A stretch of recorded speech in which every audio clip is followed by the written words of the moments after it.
Richard Pederson was ready for retirement after farming these lands upon which he had been born. He wanted to give them to California Lutheran College, 150 acres.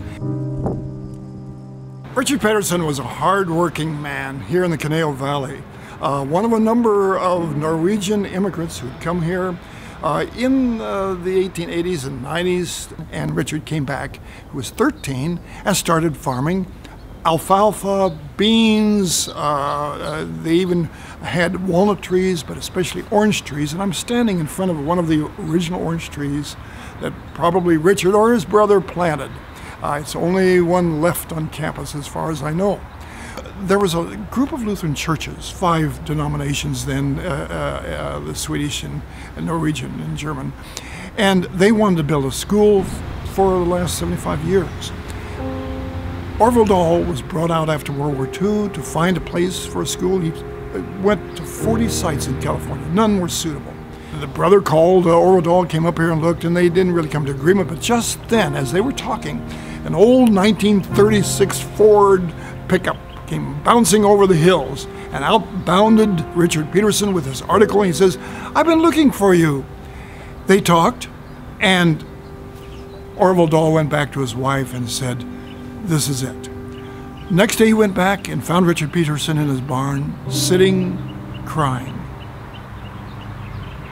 And Orville asked him, "Why are you crying, Richard?" And he said, "Here, take the deed. The land is yours. Build your school."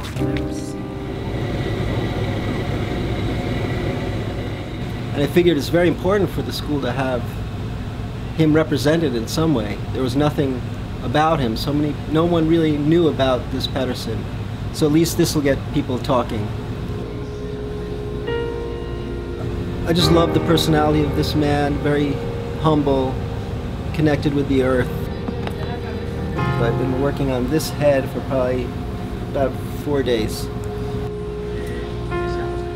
I couldn't be happier to be able to represent him and a person of his stature.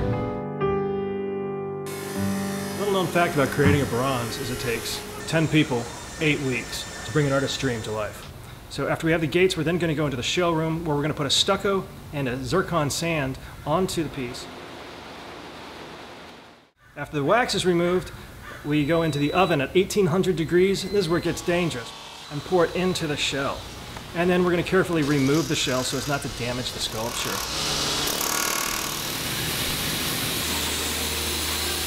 At that point we have several panels, and with those panels we need to assemble them. So we're going to weld them all together. Final sandblast is required before we do patina.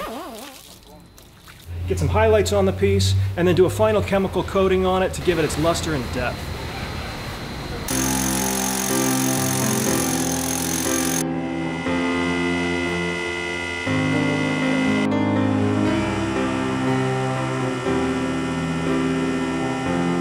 Education was very important to these Norwegian and Scandinavian immigrants, and this has always been on the mind.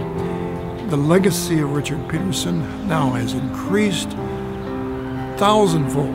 A school called California Lutheran University.